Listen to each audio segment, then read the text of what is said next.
പ്രിയ സുഹൃത്തുക്കളെ, എൻ്റെ ജീവിതകഥയിലെ രണ്ടാം ഭാഗമാണ് ഞാൻ ഇവിടെ ഒന്ന് പറയുന്നത്. നമ്മൾ ആദ്യ ഭാഗം കൊണ്ട് നിർത്തിയെന്ന് പറഞ്ഞു കഴിഞ്ഞാൽ ഗോലികളിയിലാണ് നമ്മൾ കൊണ്ടുവന്ന് നിർത്തിയത്. അന്നത്തെ കാലത്ത് എന്ന് പറഞ്ഞു കഴിഞ്ഞാൽ ഗോലികളി, കബഡി കളി, അതുപോലെ കിളിത്തട്ട് കളി, അടിച്ചാട്ടം കളി, കുട്ടിയും കൊന്നും കളി, അതുപോലെ നമ്മൾ വെള്ളത്തിൽ മുങ്ങാൻകുഴിയിട്ടുള്ള കളികൾ, അങ്ങനെയൊക്കെ ഉള്ള പറങ്ങേണ്ടി കളി, തീപ്പെട്ടിപ്പടം കളി, അങ്ങനെയൊക്കെ ഒരുപാട് കളികൾ അന്നത്തെ കാലത്തുണ്ടായിരുന്നു. അന്നെന്ന് പറയുമ്പോഴത്തേക്ക് പിന്നെ നമ്മൾ ഓലകൾ വെച്ചിട്ടുള്ള ഒരുപാട് ഐറ്റങ്ങൾ ഉണ്ടാക്കും. അതായത് പന്തുകൾ, കണ്ണാടികൾ, വാച്ചുകൾ, അങ്ങനെയൊക്കെ ഒരുപാട് ഐറ്റം ഓല വെച്ച് നമ്മൾ ഉണ്ടാക്കി ഈ കളിക്കാറുണ്ട്. അതുപോലെ പെൺകുട്ടികളാണെന്നുണ്ടെങ്കിൽ വളമുറി കളി, അങ്ങനെയൊക്കെയുള്ള ഒരുപാട് ഐറ്റം കളികൾ അന്നത്തെ കാലത്തുണ്ട്. ഇന്നത്തെ കുട്ടികൾക്ക് എന്ന് പറയുമ്പോഴത്തേക്ക് ഈ കളികളൊന്നും ഇന്നത്തെ കുട്ടികൾക്ക് അറിയത്തില്ല. അന്നെന്ന് പറയുമ്പോഴത്തേക്ക് നമ്മൾ കൂടുതലും, അതായത് വെളിയിലാണ് നമ്മൾ കൂടുതലും സമയം ചെലവഴിക്കുന്നത്. ഇന്നത്തെ കുട്ടികളാണെന്നുണ്ടെങ്കിൽ അകത്താണ് കൂടുതലും സമയം ചെലവഴിക്കുന്നത്. അന്ന് ഞങ്ങൾ രാവിലെയും വൈകിട്ടും 2 നേരം ഞങ്ങൾ പോച്ച പറിക്കാൻ പോകും. അതായത് പശുവിന് പോച്ച പറിക്കാൻ ഞാനും എൻ്റെ ചേട്ടനുമാണ് കൂടുതലും പോയി പോച്ച പറിക്കാൻ പോകുന്നത്. ആ സമയത്തിൽ പോച്ച പറിക്കാനുള്ള ഇൻട്രസ്റ്റ് എന്ന് പറയുമ്പോഴത്തേക്ക് ഞങ്ങൾ ഈ പെട്ടെന്ന് കൂട്ടുകാരും എല്ലാം കൂടി പെട്ടെന്ന് പോച്ച പറിച്ചിട്ട് ഞങ്ങൾ ചെയ്യുന്ന എന്ന് പറഞ്ഞാൽ ഞങ്ങൾക്കുള്ള വിനോദം എന്ന് പറഞ്ഞു കഴിഞ്ഞാൽ ഈ വിവാഹ കളികളിലാണ് ഞങ്ങളെ ഇൻട്രസ്റ്റ് കൂടുതൽ. ആ ഒരു ഇൻട്രസ്റ്റ് കൊണ്ടാണ് ഞങ്ങൾ പോച്ച പറിക്കാൻ പോകുന്നത് തന്നെ. പലപ്പോഴും കളികളിൽ എന്തെങ്കിലുമൊക്കെ വഴക്കുകളോ കാര്യങ്ങളോ അങ്ങനെയൊക്കെയുള്ള എന്തെങ്കിലുമൊക്കെ ഉണ്ടാവാറുണ്ട്. ഉണ്ടാവുന്ന സമയത്ത് എന്ന് പറയുമ്പോഴത്തേക്ക് ചേട്ടന്റെയോ ആരെങ്കിലും കൂട്ടുകാർ കണ്ടിട്ട് ചേട്ടന്റെ അടുത്ത് വന്ന് പറഞ്ഞു കഴിഞ്ഞാൽ അന്നത്തെ ദിവസം നമുക്ക് രാത്രി അടി കിട്ടും. നീ അടിക്കാൻ വിളിക്കുന്നോണ്ടേ എനിക്കുള്ള നേരെ മൂത്ത ആള് അങ്ങ് കരയും. ഈ കരഞ്ഞും കൊണ്ട് അവനെ ചെല്ലുമ്പോഴത്തേക്ക് അവനെ അടിക്കത്തില്ല, ആ അടിയും കൂടെ എനിക്കാണ് കിട്ടുന്നത്. അന്ന് എത്ര അടി കിട്ടിയാലും ഞാൻ കൂടുതൽ കരയാറില്ല. പിന്നെ വേറൊരു കാര്യം എന്ന് പറഞ്ഞു കഴിഞ്ഞാൽ അടി കിട്ടുന്നിടമെല്ലാം എനിക്ക് നല്ല രീതിയിൽ എൻ്റെ ശരീരത്ത് വരഞ്ഞ് നിൽക്കുന്ന കണക്ക് ചുമന്ന് കൊടുത്ത് അങ്ങ് വരും. ചില അടികൾ പൊട്ടാറുമുണ്ട്, തൊലി പൊട്ടി ചോര വരാറുമുണ്ട്.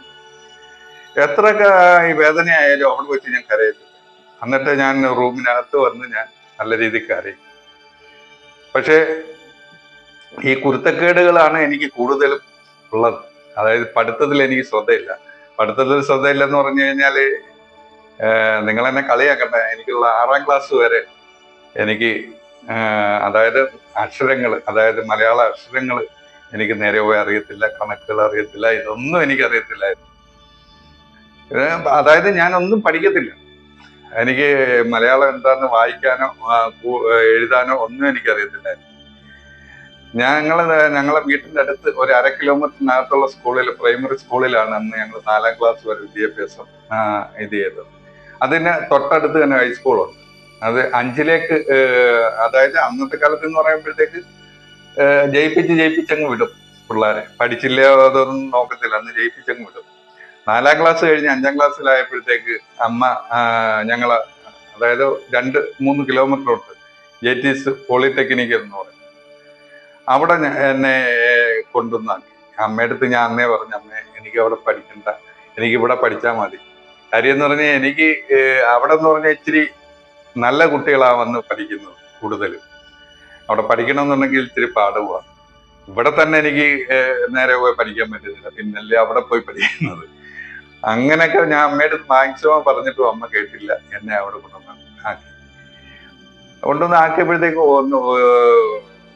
കുറച്ച് ദിവസം കഴിഞ്ഞപ്പോഴത്തേക്ക് എനിക്കൊന്നും മനസ്സിലാവുന്നില്ല. എനിക്ക് സാറന്മാരെ പേടി. അങ്ങനെ ഇത് ചെയ്യുമ്പോഴത്തേക്ക് ഞങ്ങളൊരു 2-3 കുട്ടികൾ, ഇതുപോലത്തെ കുട്ടികളുണ്ടായിരുന്നു. അങ്ങനെ ഈ 2-3 കുട്ടികളുമായിട്ട് ഞങ്ങൾ കൂട്ടുകൂടി ഞങ്ങൾ മിക്ക ക്ലാസ്സുകളിലൊന്നും ഞങ്ങൾ കയറത്തില്ല. ഞങ്ങൾ കയറാതെ ഇങ്ങനെ ക്ലാസ്സിന്റെ ചുറ്റുമൊക്കെ ഞങ്ങൾ കറങ്ങി നടക്കും. അങ്ങനെ കറങ്ങി നടക്കുന്ന വിനോദമാണ് എനിക്ക് കൂടുതലുള്ളത്. അങ്ങനെ അവിടെ എന്ന് പറയുമ്പോഴത്തേക്ക് നല്ല മാർക്ക് കിട്ടിയില്ലെന്നുണ്ടെങ്കിൽ, മറ്റ് സ്കൂളിന്റെ കൂട്ടല്ല, മാർക്ക് കിട്ടിയില്ലെന്നുണ്ടെങ്കിൽ മേളിലോട്ട് നമ്മളെ കയറ്റി വിടുന്നില്ല. അങ്ങനെ ആദ്യത്തെ വർഷം ഞാൻ തോറ്റു. ഞങ്ങൾ 2-3 പേരുണ്ടായിരുന്നു, 3 പേര് തോറ്റു. അങ്ങനെ ഞങ്ങൾ വീണ്ടും അവിടെ തന്നെ പഠിച്ച് വീണ്ടും 2ാം കൊല്ലം തോറ്റു. ഈ 2ാം കൊല്ലം തോറ്റു കഴിഞ്ഞ് കഴിഞ്ഞാൽ പിന്നെ അവിടെ പഠിപ്പിക്കത്തില്ല, TC തന്ന് വിടും.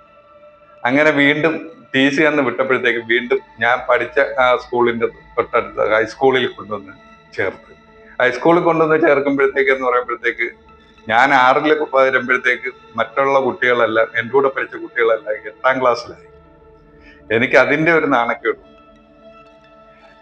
അങ്ങനെ ഞാൻ ഒട്ടും പഠിക്കാതെ വന്നപ്പോഴത്തേക്ക് അമ്മയുടെ മൂത്ത ജ്യേഷ്ഠൻ, അതായത് അടുത്താണ്, 2 കിലോമീറ്ററിന് അടുത്താണ് അവർ താമസിക്കുന്നത്. അവര് മാമന്റെ മക്കളുമാര് രണ്ടുപേരും നല്ല ഇംഗ്ലീഷ് മീഡിയത്തിലൊക്കെയാണ് പഠിക്കുന്നത്. അങ്ങനെ മാമന്റെ വീട്ടിൽ എന്റെ കുരുത്തക്കേടുകളും ഞാൻ പഠിക്കാത്തതും ഒക്കെ കണ്ടുകൊണ്ട് മാമന്റെ വീട്ടിലേക്ക് എന്നെ കൊണ്ടുവന്ന് നിർത്തി. മാമന്റെ വീട്ടിലേക്ക് എന്നെ കൊണ്ടുവന്ന് നിർത്തിയ സമയത്ത് എന്ന് പറയുമ്പോഴത്തേക്ക് ഇവര് രണ്ടുപേരും നല്ല ഇംഗ്ലീഷ് മീഡിയത്തിൽ പഠിക്കുകയും അതൊക്കെ ചെയ്യും. എനിക്ക് അക്ഷരം പോലും അറിയത്തില്ല. അങ്ങനെ മാമൻ ഒരു കാര്യം ചെയ്തു, തൊട്ടടുത്തൊരു ഓല പഠിപ്പിക്കുന്ന, അതായത് ആശാമ്പള്ളക്കുളം, അവിടെ കൊണ്ടുവന്ന് എന്നെ, അവിടെ ഒരു അമ്മയായിരുന്നു, ആ അമ്മയുടെ അടുത്ത് കൊണ്ടുവന്നിട്ട് പറഞ്ഞു ഇവന് അക്ഷരങ്ങളൊന്ന് പഠിപ്പിച്ചു കൊടുക്കുക. അങ്ങനെ ആ അമ്മ കൊച്ചു പിള്ളേർ കൂടെ ഇരുത്തി എന്നെ ഈ അക്ഷരങ്ങളും കാക്ക അക്ഷരങ്ങളും എല്ലാം എന്നെ പഠിപ്പിച്ചു. അങ്ങനെ ഒരു വാശിയോടുകൂടി അന്ന് ഞാൻ പഠിച്ചു. അത് കഴിഞ്ഞിട്ട് മാമന്റെ ഒരു പരിപാടി ഉണ്ടായിരുന്നു, അതായത് 1 തൊട്ട് 16 വരെയുള്ള ഇഞ്ചുവലി പഠിപ്പിക്കുന്ന ഒരു പരിപാടി. അത് ഞങ്ങള് 3 കുട്ടികൾ, അതായത് മാമന്റെ 2 മക്കളും എന്നെയും കൂടെ ചേർത്ത് മാമൻ പഠിപ്പിക്കും.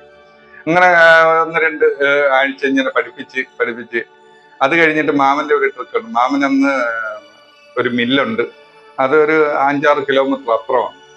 ആ മില്ലിൽ രാവിലെ 8 മണിയാകുമ്പോഴത്തേക്ക് മാമനെ കൊണ്ടുപോകും. അത് കഴിഞ്ഞിട്ട് മാമൻ ഒരു 8 മണിയാകുമ്പോഴത്തേക്കാണ് തിരിച്ചു വരുന്നത്. ഈ തിരിച്ചു വരുന്ന സമയത്ത് ഞങ്ങൾക്ക് ഓരോ, അതായത് ഇന്ന് 1ന്റെ ആണെന്നുണ്ടെങ്കിൽ നാളെ 2ന്റെ, അങ്ങനെ എഞ്ചുപടി, അതായത് പഠിക്കാൻ പറയും. ഈ പഠിക്കാൻ പറഞ്ഞിട്ട് മാമൻ ഈ വരിക്കിട്ടല്ല ചോദിക്കുന്നത്, ഇടയ്ക്കിട്ട് ചോദിച്ച് അതിന് ഉത്തരം അന്നേരം പറഞ്ഞില്ലെന്നുണ്ടെങ്കിൽ അടി കിട്ടും. അങ്ങനെ ഈ അടിയെ പേടിച്ച് ഞാൻ എന്തായാലും 1 മുതൽ 16 വരെയുള്ള ഇഞ്ചുപടി കാണാപ്പാടമായിട്ട് ഞാൻ പഠിച്ചു. മാമൻ ചോദിക്കുമ്പോൾ അതിന്റെ ഉത്തരം പടപടാന്ന് ഞാനങ്ങ് പറയും. മാമന്റെ മക്കളുമാര് തപ്പിയാണ് പറയുന്നത്, എന്നാലും ഞാൻ നല്ല രീതിയിൽ അത് പഠിച്ചെടുത്തു. ആ പഠിച്ചെടുത്തതിന്റെ ഗുണം എനിക്ക് ഇന്ന് കണക്കിന് നല്ല രീതിയിൽ എനിക്ക് ഗുണങ്ങളുണ്ട്. അതായത് കണക്കുകൾ പെട്ടെന്ന് കൂട്ടാനും ഇത് ചെയ്യാനും ഒക്കെ എനിക്ക് പറ്റും.